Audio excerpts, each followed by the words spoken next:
وَلَقَدْ يَسَّرْنَا الْقُرْآنَ لِلذِّكْرِ فَهَلْ مِن مُّدَّكِرٍ۔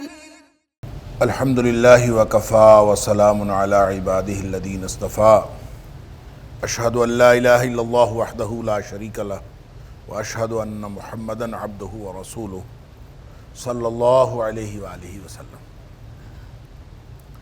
اللہم صلی علی محمد وعلی آل محمد کما صلیت علی ابراہیم وعلی آل ابراہیم انک حمید مجید۔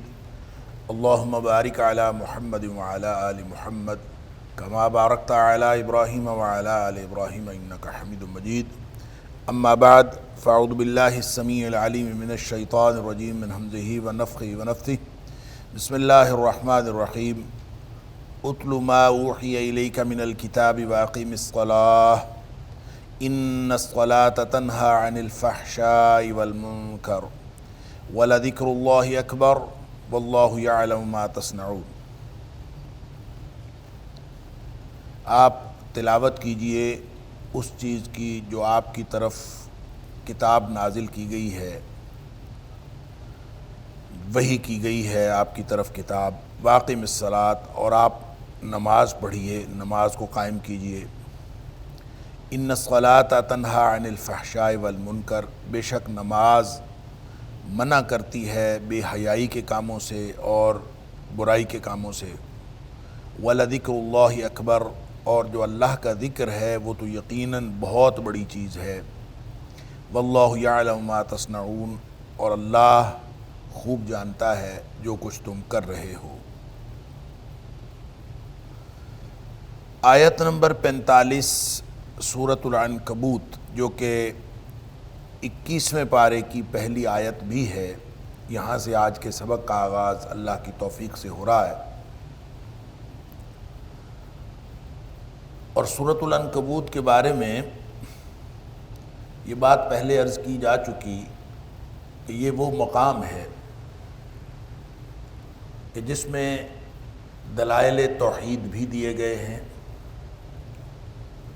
اور نبی اکرم صلی اللہ علیہ وسلم کے ذریعے سے، آپ کے توسط سے اہل ایمان کو خاص ہدایات بھی دی گئی ہیں۔ ان میں یہ ہدایت بھی ہے کہ آپ نے اہل کتاب کے ساتھ کس طرح سے مجادلہ کرنا ہے، اس کا ذکر بھی ہے۔ اس میں نماز پڑھنے کی بات بھی ہے، قرآن پڑھنے کی بات بھی ہے، لیکن یہ ساری ہدایات جو ہیں، یا اس کو کہہ لیجئے عملی رہنمائی، اس کا تعلق سورۃ العنکبوت کے عمومی سیاق و سباق کے ساتھ ہے۔ سورۃ العنکبوت کا جو عمومی سیاق و سباق یا مضمون ہے وہ ہے آزمائش، اور آزمائش کے حوالے سے کہ کبھی ہو نہیں سکتا کہ کوئی شخص ایمان لائے اور پھر وہ آزمائش میں مبتلا نہ کیا جائے۔ ہر شخص کو آزمائش میں مبتلا کیا جاتا ہے۔ آزمائشیں آتی رہتی ہیں، پھر آزمائشیں تاریخ میں نبیوں کے اوپر کس طرح سے آئیں اس کا تذکرہ ہوا، جن قوموں نے نبیوں کی تکذیب کی پھر اس کے عذاب کا تذکرہ ہوا، تاریخ کا حوالہ دیا گیا، اور پھر یہ بتایا گیا کہ ان سب کی جو وجہ تھی، کوئی غرق کر دیے گئے، کوئی چنگھاڑ کے ذریعے تباہ و برباد کر دیے گئے، کسی کے اوپر زلزلہ آیا، کسی کے اوپر اللہ تعالیٰ کی طرف سے پتھروں کی بارش ہوئی۔ یہ سب کیا تھا؟ یہ سب کے ساتھ اس لیے ہوا کہ یہ توحید کے منکر تھے۔ پھر فرمایا کہ ان کی اپنی حیثیت تو ایسی تھی جیسے عنکبوت یعنی مکڑی کا جالا ہو، ان کی اپنی حیثیت، ان کے نظریات کی حیثیت ایسی تھی جیسے مکڑی کا جالا ہو، اور دنیا کائنات میں اس سے زیادہ کمزور گھر کسی کا نہیں ہوتا۔ گویا جو لوگ باطل پرستی کا کام کر رہے ہیں، اور جو لوگ اللہ کی نافرمانی کر رہے ہیں، اور جو لوگ معاندین نبوت ہیں، وہ دراصل ایسے ہے جیسے وہ عنکبوت کے گھر میں یعنی مکڑی کے جالے میں رہتے ہوں، جس کو کوئی بھی ہوا کدھر سے آئے اور وہ ان کو اڑا کے لے جائے۔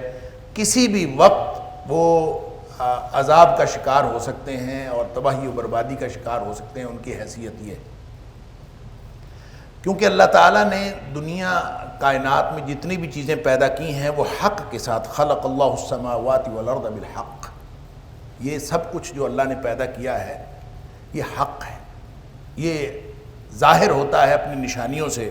ان فی ذلک لآیۃ للمؤمنین، اہل ایمان کے لیے اس کے اندر نشانیاں۔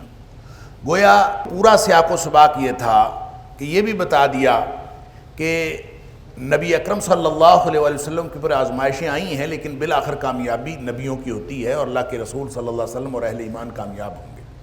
یہ بھی بتا دیا کہ جو معاندین نبوت ہیں وہ بالآخر تباہ و برباد ہوتے ہیں، تاریخ کا یہی روایت ہے، تاریخ کا یہی حوالہ ہے، اور بالآخر جو نبی اکرم صلی اللہ علیہ وسلم کے دشمن ہیں وہ بھی تباہ و برباد ہوں گے۔ اس کے بعد یہ عملی رہنمائی ہے کہ آپ نے کرنا کیا ہے۔ فرمایا دو کام کریں، اتل ما اوحی الیک من الکتاب واقیم الصلاۃ، ایک تو جو آپ کی طرف وحی کی گئی ہے کتاب اس کو پڑھتے رہے، تلاوت کیجئے اس کی، واقیم الصلاۃ، اور نماز قائم کیجئے، ان الصلاۃ تنہی عن الفحشاء والمنکر، بے شک نماز جو ہے وہ بے حیائی اور برائی کے کاموں سے منع کرتی ہے، ولذکر اللہ اکبر، اور ایک تیسری چیز اس کو کہہ لیجئے یا پہلی دو چیزوں کے اندر داخل کہہ لیجئے، وہ ہے اللہ کا ذکر، کہ اللہ کا ذکر تو بہت بڑی چیز ہے۔ واللہ یعلم ما تصنعون، اور اللہ خوب جانتا ہے جو تم کر رہے ہو۔ یہاں پہ جو وحی الہی کو پڑھنے کا حکم دیا گیا، اتلو، تلاوت کیجئے، تو تلاوت کا جو معنی ہے وہ لازماً پڑھنا نہیں ہوتا۔ پڑھنا جو ہے اس کے لیے عربی زبان میں ایک اور لفظ ہے جس کا جو ہے قرات، قرات کا معنی ہوتا ہے پڑھنا۔ تلاوت کا معنی ہم نے بنا لیا ہے کہ اس تلاوت کا معنی پڑھنا ہے، حالانکہ تلاوت پڑھنا بھی ہو سکتا ہے۔ یوں کہہ لیجئے کہ تلاوت کے معنوں کے اندر قرات کا معنی شامل ہے، لیکن قرات کے معنوں کے اندر تلاوت کا معنی شامل نہیں ہے۔ تلاوت ایک وسیع تر لفظ ہے۔ لفظی طور پر جب آپ تلا یتلو کو دیکھتے ہیں تو تلا یتلو کا معنی ہوتا ہے کسی چیز کے پیچھے چلنا۔ والشمس وضحاها والقمر اذا تلاها، اللہ تعالیٰ قرآن میں فرماتا ہے کہ سورج کی قسم، اور پھر فرمایا چاند کی قسم،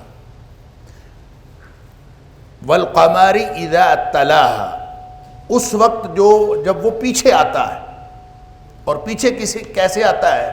ظاہر ہے وہ تتبع کرتا ہے اس روشنی دینے میں بھی، جس طرح سورج روشنی دے رہا ہے اسی طرح چاند بھی روشنی دیتا ہے، لیکن چاند کی اپنی کوئی روشنی نہیں ہوتی، کیونکہ قرآن نے یہ کہا جعل الشمس ضیاء والقمر نورا، کہ اللہ نے جو سورج کو بنایا تو وہ بھی روشن ہے، اور جو چاند کو بنایا تو وہ بھی روشن ہے۔ اسی لیے اہل علم نے کہا ہے کہ جو ضیاء ہوتی ہے، ضیاء یہ بھی روشنی ہوتی ہے، لیکن یہ اتنی تیز روشنی ہوتی ہے کہ جس کے اندر نور کی روشنی بھی شامل ہوتی ہے۔ گویا وہ بھی بالکل اس کا ضیاء اور نور کا تعلق بھی اسی طرح کا ہے، عموم اور خصوص کا، کہ نور خصوصی روشنی ہے اور ضیاء بہت عمومی روشنی ہے۔ ضیاء کے مفہوم کے اندر نور شامل ہے، لیکن نور کے مفہوم کے اندر ضیاء شامل نہیں۔ لہذا جو سورج ہے وہ بڑا ہے، وہ ضیاء، وہ روشنی دیتا ہے، دھوپ دیتا ہے، اس سے حدت آتی ہے، بہت کچھ آتا ہے، اس میں نور بھی ہوتا ہے۔ چاند جو ہمیں دیتا ہے وہ صرف نور ہوتا ہے، وہ ضیاء کی باقی اس کے اندر جو انگریڈینٹس ہیں وہ موجود نہیں ہوتے۔ لہذا والقمر اذا تلاها، آتا وہ پیچھے تتبع کرتا ہے۔ اب یہ تتبع جو ہے، یہ اتباع ہے، یہ جسمانی طور پر بھی ہو سکتی ہے اور یہ معنوی طور پر بھی ہو سکتی ہے۔ جسمانی طور پر جیسے فرمایا کہ یہ جو سورج ہے اور جو چاند ہیں، ان دونوں کو اللہ تعالیٰ نے اپنے والقمر قدرناہ منازل حتی عاد کالعرجون القدیم لا الشمس ينبغي لها ان تدرك القمر ولا الليل سابق النهار وكل في فلك يسبحون، سب اپنے اپنے مدار میں چل رہے ہیں، سورج اپنے مدار میں چل رہا ہے، چاند اپنے مدار میں چل رہا ہے۔ لہذا جسمانی طور پر جو اس کو یعنی فزیکلی جو اس کو اس کی حرکت متعین کر دی گئی ہے وہ اپنی حرکت کر رہا ہے، تو والقمر اذا تلاہا یہ پیچھے پیچھے چلتا ہے، جو اللہ تعالیٰ نے اس کی حرکت مقرر کی ہے وہ اس کے چلتا ہے۔ یہ تتبع جسمانی بھی ہو سکتا ہے۔ مانوی تتبع یہ ہے کہ جس طرح سے سورج روشنی پیدا کر رہا ہے اسی طرح سے چاند بھی روشنی دیتا ہے، اگرچہ وہ خود سے روشن نہیں ہے، وہ چاہے ریفلیکشن کے ذریعے سے آتا ہے لیکن اس میں سے بھی روشنی آتی ہے۔ والقمر اذا تلاہا وہ پیچھے آتا ہے۔ تو ہمیں جو حکم دیا جا رہا ہے، جو کچھ کتاب وحی کی گئی ہے یا کتاب میں سے جو کچھ وحی کیا گیا اس کے پیچھے چلیں، گویا پڑھنا بھی ہے اس کو، اس کی اتباع بھی کرنی۔ اب یہ جو اس کو جب کتاب کے ساتھ مخصوص کر کے تلا یتلو کو لکھا جاتا ہے تو اس کا معنی ہوتا ہے معنوی طور پر تتبع کرنا اور اس کو پڑھنا، یہ دونوں باتیں شامل ہوتی ہیں کہ آپ اس کے معنی کے اندر اور اس کے احکام کی اتباع کریں اور ساتھ اس کو پڑھیں، یہ اس کے معنی کے اندر شامل ہے۔ بعض اوقات یہ اعلیٰ کے لاحقے کے ساتھ یہ استعمال ہوتا ہے، قرآن میں بہت دفعہ استعمال ہوا ہے، جیسے وَاتْلُ عَلَيْهِمْ نَبَأَ نُوحٍ، ان کے اوپر نوح علیہ السلام کی خبر پڑھ کے سنا دیجئے۔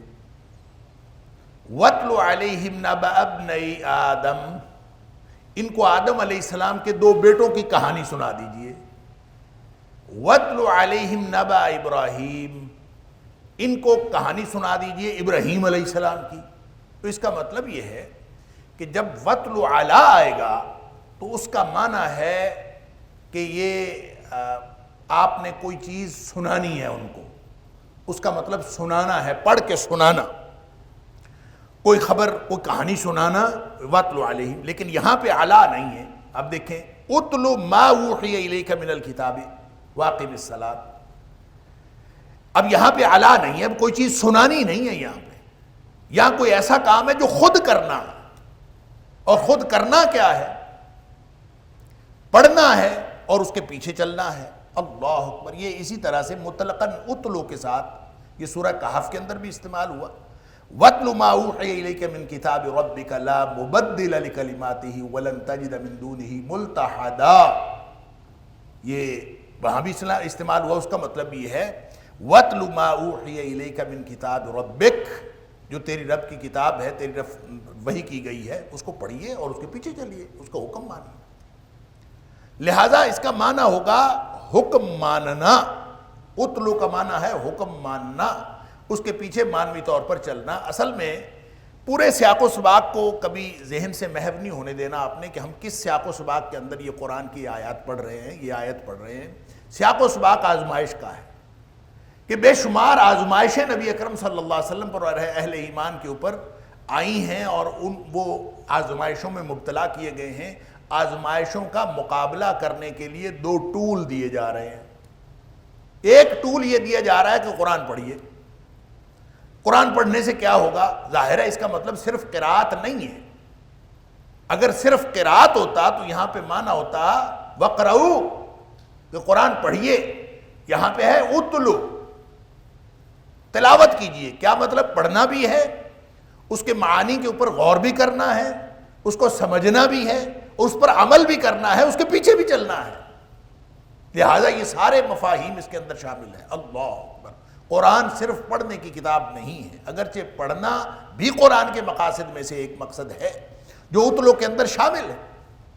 اس کا مطلب ہے جو لوگ قرآن پڑھتے ہیں، آزمائشوں کے مقابلہ کرنے کے لیے جس طرح کا کردار چاہیے، اللہ تعالیٰ اس طرح کے کردار کے بندے پیدا کر دیتا ہے قرآن پڑھنے سے۔ وَلَقَدْ يَسَّرْنَا الْقُرْآنَ لِلذِّكْرِ فَهَلْ مِن مُدَّكِرٍ وَلَقَدْ يَسَّرْنَا الْقُرْآنَ لِلذِّكْرِ فَهَلْ مِن مُدَّكِرٍ۔ یہ قرآن ایک ٹول کے طور پر بتایا جا رہا ہے۔ آزمائشیں ہیں، کوئی بات نہیں، بہت مصیبتیں ہیں، کوئی بات نہیں، بہت تم اپنے آپ کو مبتلا سمجھ رہے ہو اور اپنے آپ کو مغلوب سمجھ رہے ہو، کوئی مسئلہ نہیں ہے، تمہارے پاس قرآن اور نماز تو ہے نا۔ اتل ما اوحی الیک من الکتاب، سب سے پہلی بات یہ ہے کہ قرآن کے ساتھ اپنے آپ کو جوڑ لیجیے۔ اب قرآن کے مقاصد میں یہ بات شامل ہے کہ اگر آپ اس کو اجر و ثواب کے لیے پڑھیں گے نا قرآن کو، کہ میں پڑھوں گا مجھے ثواب ملے گا، تو تلا یتلو کے مفہوم میں یہ بھی شامل ہے کہ آپ ثواب کے لیے پڑھیں، ٹھیک ہے، قرات شامل ہے اس میں۔ اور اگر آپ اس لیے پڑھیں کہ میں معانی کے اوپر تفکر اور تدبر کروں، افلا یتدبرون القرآن ام علی قلوب اقفالها، تو وہ بھی اس کے اندر شامل ہے کہ کیا جو قرآن کے اندر یہ غور و فکر نہیں کرتے، یا دلوں کے اوپر تالے لگے ہوئے ہیں؟ یعنی دل کو تالا لگا کر تو انسان نہیں پڑھتا نا، دل کو کھول کر پڑھنا چاہیے، تاکہ یہ جو آپ پڑھ رہے ہیں، جو قرات کر رہے ہیں، یہ آپ کے ذہن اور قلب کے اندر جو ہے یہ جاگزیں ہو جائے اور آپ کے کردار کا حصہ بن جائے، اور پھر اس معنی پر غور و فکر اور تدبر کے ذریعے سے آپ کے اندر عملی تحرک پیدا ہو، اور جب عملی تحرک پیدا ہوگا تو پھر عمل کا جذبہ پیدا ہوگا، تو آپ عمل کریں۔ تو عمل کرنے پر بھی تلا یتلو کے مقاصد اور مفاہیم ختم نہیں ہو جاتے، بلکہ اس سے اگلا مقصد یہ ہے کہ اس کی پھر تدریس کریں، لوگوں کو پڑھائیں، یعنی پہلے سیکھیں پھر سکھائیں۔ خیرکم من تعلم القرآن وعلمہ، پہلے آپ نے سیکھا پھر آپ دوسروں کو سکھائیں، اور پھر اس کے ذریعے سے وعظ اور نصیحت کرتے رہیں، ساری زندگی یہی کام کرتے رہیں، قرآن پڑھیں پڑھائیں۔ اس لیے ہم کہتے ہیں کہ قرآن کے 5 حقوق ہیں۔ سب سے پہلا حق یہ ہے کہ قرآن پر ایمان رکھا جائے، یہ اللہ کا کلام ہے، اس کی ساری تفصیلات کے اوپر ایمان رکھا جائے۔ صرف منزل من اللہ ہونے پر ایمان نہیں، منزل من اللہ ہونے پر بھی اور اس کے سارے احکام پر بھی جتنا کچھ ہے سب پر ہم ایمان رکھتے ہیں۔ پہلا حق اس کا یہ ہے کہ اس کے اوپر ایمان رکھا جائے۔ اور ایمان کس بات پر رکھا جائے؟ یہ بات میں کئی دفعہ دہرا چکا ہوں، اس بات پر ایمان رکھا جائے کہ قرآن حق ہے۔ حق وہ ہوتا ہے جو آپ اپنا ثبوت ہوتا ہے، جس کو اپنے ثبوت کے لیے کسی خارجی دلیل کی ضرورت نہیں ہوتی۔ قرآن حق ہے، اور قرآن آپ اپنی دلیل ہے، اور اس کے لیے کسی خارجی دلیل کی ضرورت نہیں، آپ قرآن کو پڑھیں۔ 2 ہی تو حق ہیں دنیا میں، ایک قرآن حق ہے، ایک نبی اکرم صلی اللہ علیہ وسلم کی ذات حق ہے۔ جس طرح قرآن کو اپنے ثبوت کے لیے کسی خارجی دلیل کی ضرورت نہیں، اسی طرح نبی اکرم صلی اللہ علیہ وسلم کی ذات اقدس کو اپنے ثبوت کے لیے کسی خارجی دلیل کی ضرورت نہیں۔ نبی پاک صلی اللہ علیہ وسلم کا حق ہونا اس بات سے ثابت ہے کہ وہ اللہ کے رسول ہیں، بس۔ قرآن کا حق ہونا اس بات سے ثابت ہے کہ یہ منزل من اللہ۔ اب کسی کو اگر شک ہو تو وہ دلیل کہاں سے ڈھونڈے؟ جس کو قرآن کے بارے میں شک ہو وہ قرآن پڑھے، قرآن کے اندر سے اس کو دلائل ملیں گے، اور جس کو نبی اکرم صلی اللہ علیہ وسلم کی ذات اقدس کے بارے میں شک ہو وہ نبی پاک صلی اللہ علیہ وسلم کی سیرت پڑھے۔ نبی پاک صلی اللہ علیہ وسلم کی حیات طیبہ آپ اپنا ثبوت ہے۔ اللہ اکبر، اس سے بڑا اور ثبوت کیا ہوگا؟ لہذا قرآن سب سے پہلا اس کا حق ہے کہ اس کو پڑھا جائے، اس پر ایمان رکھا جائے۔ دوسرا حق ہے کہ اس کو پڑھا جائے۔ تیسرا حق یہ ہے کہ اس کو سمجھا جائے، معانی میں غور و فکر کر کے اس کو سمجھا جائے۔ اور چوتھا حق یہ ہے کہ اس کے اوپر عمل کیا جائے۔ اور 5واں حق ہے یہ اس کو آگے پہنچایا جائے۔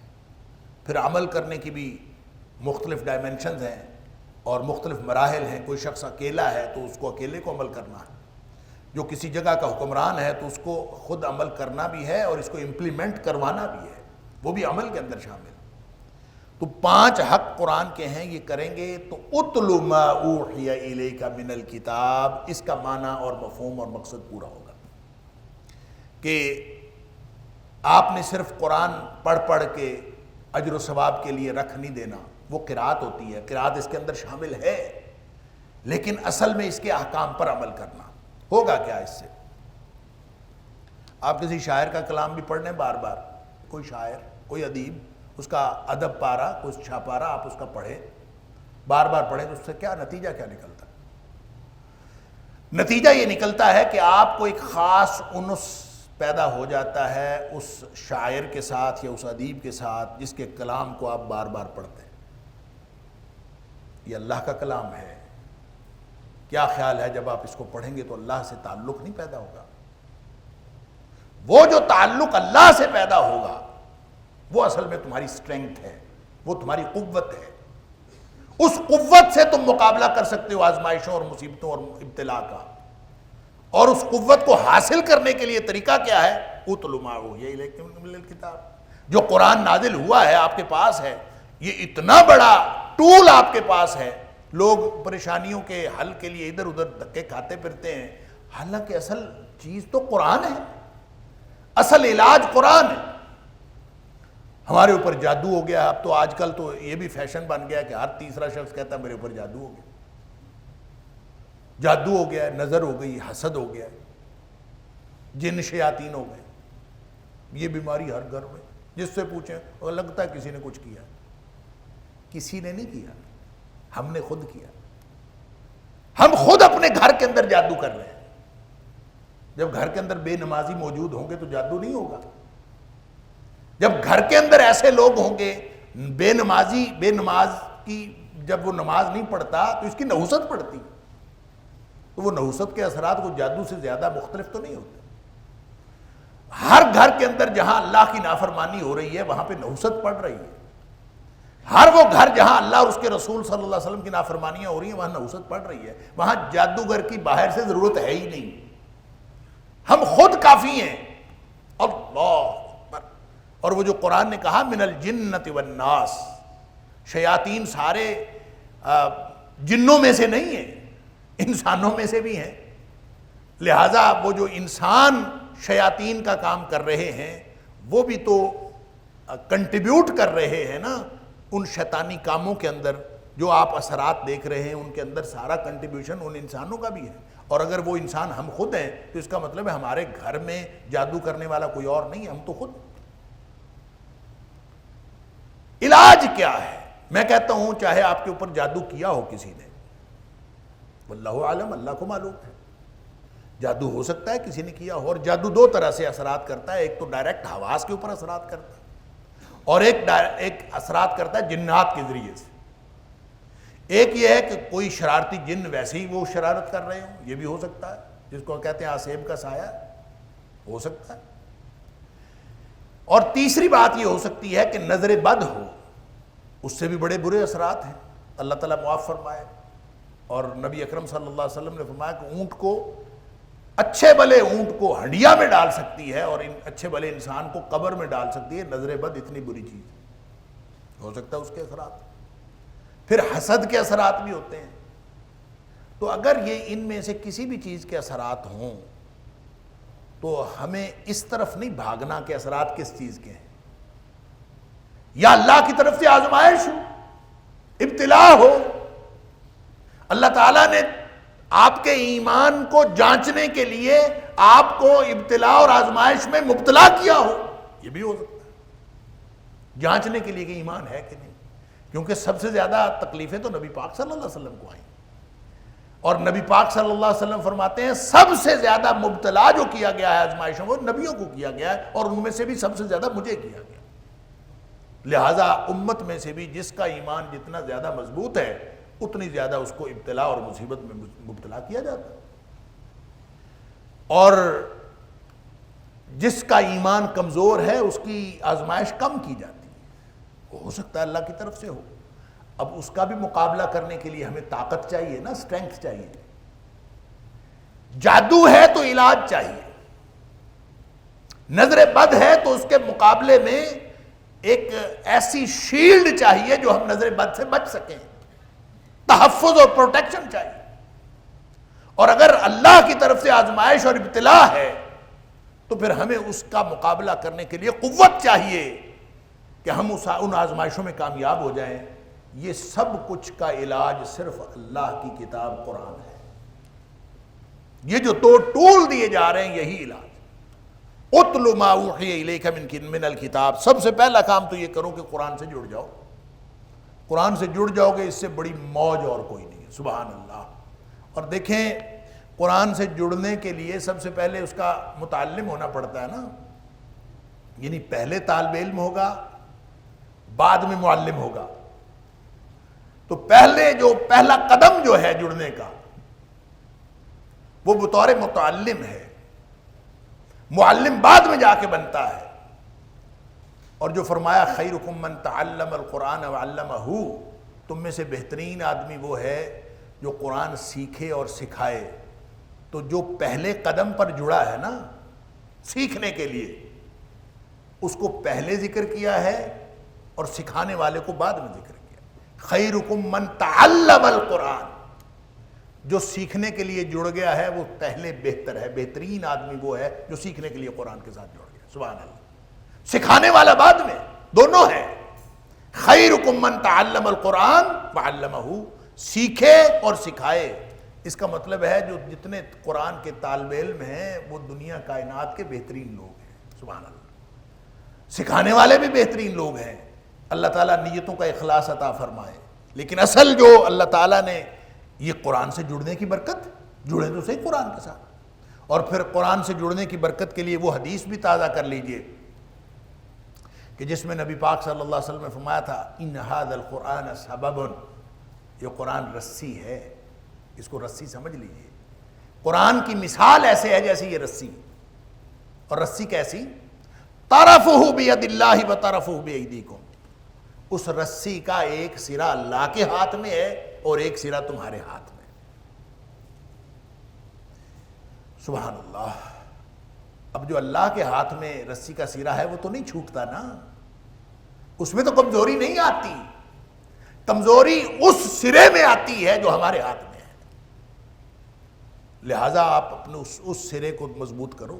فتمسکوا بہ، اس کے ساتھ جڑ جاؤ، تمسک اختیار کرو۔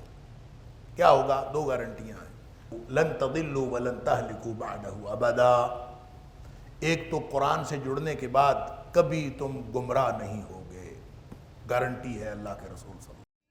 وَلَقَدْ يَسَّرْنَا الْقُرْآنَ لِلذِّكْرِ فَهَلْ مِن مُّدَّكِرٍ وَلَقَدْ يَسَّرْنَا الْقُرْآنَ لِلذِّكْرِ فَهَلْ مِن مُّدَّكِرٍ۔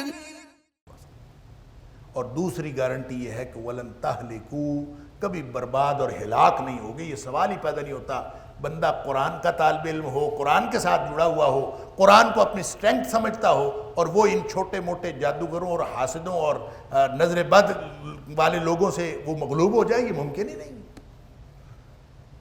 گارنٹی ہے لن تضلوا ولن تہلکوا بعدہ ابدا۔ لہذا قرآن سے جڑو، یہ ٹول کے طور پر دیا گیا ہے۔ اتل ما اوحی الیک من الکتاب، یہ اللہ کے رسول صلی اللہ علیہ وسلم کو فرمایا جا رہا ہے، اور ان کے ذریعے سے سارے اہل ایمان کو یہ ٹول بتایا جا رہا ہے کہ تمہارے اوپر آزمائشیں آئیں، جس طرح کی سورہ عنکبوت کے اندر اب تک کا پچھلا پورا مضمون آزمائشوں کا، اور سارے نبیوں نے آزمائشیں جھیلی ہیں، اور جتنی بھی آزمائشیں آئی ہیں ان آزمائشوں کا اب ہم عملی طور پر اگر مقابلہ کرنے کے لیے قوت چاہیے ہو تو ہم کیا کریں؟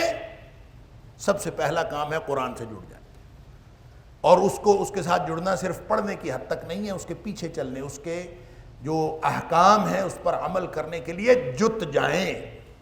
کیا ہوگا؟ اللہ سے تعلق پیدا ہوگا۔ جب اللہ سے تعلق پیدا ہوگا تو انسان مضبوط ہو جائے گا، اور وہ مضبوطی جو آزمائشوں کا مقابلہ کرنے کے لیے چاہیے وہ اس کے لیے اللہ کے ساتھ تعلق پیدا ہونا چاہیے۔ دوسرا کام یہ کرنا ہے واقم الصلاۃ، نماز قائم کرو۔ اب نماز قائم کرنے کا معنی صرف پڑھنا نہیں ہے، نماز پڑھنے کا حکم بھی اگرچہ موجود ہے، فصل لربک وانحر، نماز پڑھو اپنے رب کے لیے، لیکن اصل جو حکم ہے قرآن میں وہ اقیم الصلاۃ کا ہے، نماز قائم کرو۔ پڑھنے اور قائم کرنے میں کیا فرق ہے؟ پڑھ تو منافق بھی لیتا، اللہ اکبر، وَإِذَا قَامُوا إِلَى الصَّلَاةِ قَامُوا كُسَالَىٰ، منافق بھی نماز پڑھتا ہے لیکن وہ ایسے کسل مندی کے ساتھ، بس مجبوری کے ساتھ پڑھتا ہے، وہ نماز قائم نہیں کرتا۔ جو نماز قائم کرتا ہے نا، پھر نماز اپنے اثرات دکھاتی ہے۔ واقم الصلاۃ، نماز قائم کرو۔ قائم کرنے کا معنی یہ ہے کہ اس کی جملہ شرائط اور آداب کا خیال رکھو، اس کو ٹھیک طریقے سے پڑھو، اور اس کی سب سے بڑی شرائط، ویسے تو چھوٹی چھوٹی کئی شرائط ہیں، پاک جگہ پہ پڑھنی چاہیے، انسان پاک ہو، وضو کرنا چاہیے، اس سے ساری چیزیں اس کے اندر شامل ہیں، لیکن سب سے بڑی جو شرائط ہے وہ یہ ہے کہ وہ 3 شرائط ہیں۔ ایک تو ایمان ہو، ایمان کے بغیر آپ نماز پڑھتے رہیں فائدہ ہی کوئی نہیں۔ ایمان تو پہلی شرط ہے نا، ہر عمل کے لیے یہ شرط ہے کہ آپ دائرہ ایمان کے اندر موجود ہوں۔ دائرہ ایمان سے باہر اگر آپ اعمال کر رہے ہیں تو اس کا آخرت کے اعتبار سے کوئی فائدہ نہیں، دنیا کے اعتبار سے فائدہ ہو سکتا ہے۔ تو آپ اس دائرے کے اندر داخل ہیں، ایمان موجود ہے، تو پھر نماز کی 2 شرطیں ہیں اس کے بعد۔ ایک یہ کہ اخلاص ہو، یعنی اللہ کے لیے پڑھی جائے، اور دوسرا یہ کہ طریقہ نبی پاک صلی اللہ علیہ وسلم والا ہو۔ نماز جو پڑھنی ہے، صلو کما رأیتمونی اصلی، اس طرح سے نماز پڑھو جیسے تم مجھے نماز پڑھتا ہوا دیکھتے ہو۔ بس یہ اگر 2 شرائط موجود ہیں، پڑھی اللہ کے لیے ہے، کسی اور کو دکھانے کے لیے نہیں پڑھی، اخلاص موجود، اور طریقہ نبی کریم صلی اللہ علیہ وآلہ وسلم والا۔ علماء سے پوچھا، اساتذہ سے پوچھا، ساری زندگی سیکھتا رہا۔ کیا سیکھتا رہا؟ کہ لوگوں مجھے بتا دو اللہ کے رسول صلی اللہ علیہ وسلم والی نماز کون سی۔ خود پڑھتا رہا، کتابیں کھنگالتا رہا، شمائل کی کتابیں، احادیث کی کتابیں، مختلف کتابیں، سیرت کی کتابیں، ساری زندگی پڑھتا رہا۔ اس لیے پڑھتا رہا کہ پتہ چل جائے کہ نبی کریم صلی اللہ علیہ وسلم والی جو نماز ہوگی میں تو وہ پڑھوں گا۔ اگر یہ کر رہا ہے اور اس پر عمل کر رہا ہے تو بس ٹھیک ہے انشاءاللہ۔ لوگ کہتے ہیں کہ نبی کریم صلی اللہ علیہ وسلم نے نماز یوں بھی پڑھی ہے اور یوں بھی پڑھی۔ اگر ایسا ہے تو پھر موج کرو، اور اگر ایسا نہیں ہے تو کتنی خطرناک بات ہے کہ ساری زندگی انسان نماز پڑھے، اللہ اکبر، اور ساری زندگی کی محنت ضائع ہو جائے، کیونکہ نمازی بھی تو جہنم میں جانے ہیں نا، جنہوں نے کبھی سوچا ہی نہیں۔ الذین هم عن صلاتهم ساہون، جو نماز کے بارے میں اتنے غافل تھے، انہوں نے کبھی سوچا ہی نہیں کہ میں جو نماز پڑھ رہا ہوں کیا یہ نبی پاک صلی اللہ علیہ وسلم والی نماز ہے؟ کبھی سوچا نہیں۔ تو بس سوچیں، غور کریں، اور اس ہر اپنی نماز کو نبی پاک صلی اللہ علیہ وسلم کی نماز کے مطابق بنانے کی کوشش کریں۔ بس اس کی تفصیلات پہلے بھی ہوتی رہیں، ہم نے یہاں درس کے اندر بھی بڑی تفصیل بتائی، نبی پاک صلی اللہ علیہ وسلم جیسی نماز کیسی ہوتی ہے۔ ہم نے نماز پڑھنی ہے، ہمیں یقین ہے کہ سارے ائمہ نبی اکرم صلی اللہ علیہ وسلم سے رہنمائی لیتے تھے، اور سب نماز نبوی پڑھنے کی کوشش کرتے تھے، لہذا ہمیں بھی نماز نبوی پڑھنی ہے۔ اور وہ کسی کے ذریعے سے پتہ چل جائے، اگر وہ پتہ چل جائے کہ نبی پاک صلی اللہ علیہ وسلم کی نماز یہ ہے تو ہم تو وہی پڑھنی، یہ اگر کوشش کرے گا تو وہ نماز ہے، وہ نماز کو قائم کرنا ہے۔ اور وگرنہ اگر اپنی مرضی سے پڑھتا رہا تو وہ تو نماز نہیں ہے۔ وہ نماز پڑھ تو لے گا، ہو سکتا ہے وہ نماز بظاہر نماز ہو، لیکن کیا وہ قائم کرنا ہے نماز کو؟ وہ قائم کرنا نہیں ہے، قائم کرنا پوری شرائط۔ دیکھیں نبی پاک صلی اللہ علیہ وآلہ وسلم نے ایک حدیث میں آیا، سووا صفوفکم، کہ دیکھو جب تم نماز پڑھتے ہو نا باجماعت تو اپنی صفیں درست کر لیا کرو۔ اب صفوں کی درستگی کیا ہے؟ صفوں کی درستگی میں یہ ہے کہ یہ جو باہم فاصلہ ہے یہ نہیں ہونا چاہیے، بلکہ سب لوگوں کو مل کے کھڑے ہونا چاہیے، درمیان میں فاصلہ نہیں ہونا چاہیے، سب وہ صفوں۔ بلکہ ایک حدیث میں آتا ہے نبی پاک صلی اللہ علیہ وسلم نے فرمایا، جب ایک نمازی کا دوسرے نمازی کے درمیان فاصلہ ہوتا ہے نا تو اس میں سے شیطان گزرتا ہے، بھاگتا پھرتا ہے، دوڑتا پھرتا ہے، باقاعدہ وہ ایک خاص شیطان ہے جو اس مقصد کے لیے، اللہ اکبر، وہ دیکھتا ہے کہ نمازیوں کے درمیان۔ اور ایک حدیث میں نبی پاک صلی اللہ علیہ وسلم نے فرمایا، اگر تم آپس میں باہمی فاصلہ رکھو گے اللہ تعالیٰ تمہارے دلوں کا فاصلہ کر دے گا، لہذا سووا صفوفکم، جڑ کے کھڑے ہو۔ پھر ساتھ فرمایا، ان تسویۃ الصفوف من اقامت الصلاۃ، کہ یہ جو صفوں کو درست کرنا ہے یہ نماز کو قائم کرنے میں شامل ہے. کیا ہمیں نماز قائم کر رہے ہیں؟ گلہ یہ ہے کہ نماز بے حیائی اور برائی سے نہیں روکتی. گلہ یہ ہے، نماز سے بھی گلہ ہے نعوذ باللہ من ذالک، اللہ سے بھی گلہ ہے نعوذ باللہ من ذالک، کہ نمازیں پڑھ رہے ہیں پتہ نہیں کہاں جا رہی ہیں، نمازیں پڑھ رہے ہیں بے حیائی سے کوئی نہیں روک رہی، نماز پڑھ رہے ہیں برائی سے کوئی نہیں روک رہی. آپ پہلے نماز قائم تو کریں، قائم کریں پھر دیکھیں کہ نماز آپ کو بے حیائی اور برائی سے روکتی ہے کہ نہیں. اللہ تعالیٰ نے فرمایا ان الصلاۃ تنہا عن الفحشاء والمنکر، یہ جو بے شک جو نماز ہے یہ آپ کو بے حیائی اور برائی کے کاموں سے روکتی ہے. فحشاء حیا کے مقابلے میں ہوتی ہے، منکر معروف کے مقابلے میں ہوتی ہے. حیا کا معنی ہوتا ہے حدود کے اندر رہنا، اور فحشاء یا فحش کا معنی ہوتا ہے حدود سے باہر نکل جانا. اب جو حدود سے انسان باہر نکلتا ہے نا، وہ چاہے جسمانی لباس کی حدود ہوں، چاہے وہ دوسروں سے تعلقات کی حدود ہوں، چاہے وہ عبادات کی حدود ہوں، کسی بھی حد سے جو باہر نکلنا ہے اس کو مینیج کرتی ہے تو نماز مینیج کرتی ہے. معروف وہ ہے، ہر وہ کام جس کو اللہ اور اس کے رسول صلی اللہ علیہ وسلم نے نیکی کہہ دیا وہ معروف ہے. بعض چیزیں ایسی ہوتی ہیں جو معاشرے کا عرف بھی ہوتی ہیں. معاشروں کے اندر انسانوں کی جو اجتماعی ذہنیت ہے اور اجتماعی عقل ہے وہ کچھ چیزوں کو نیکی قرار دیتے ہیں جو اللہ اور اس کے رسول صلی اللہ علیہ وسلم کی بتائی ہوئی نیکی کے تصور کے خلاف نہیں ہے.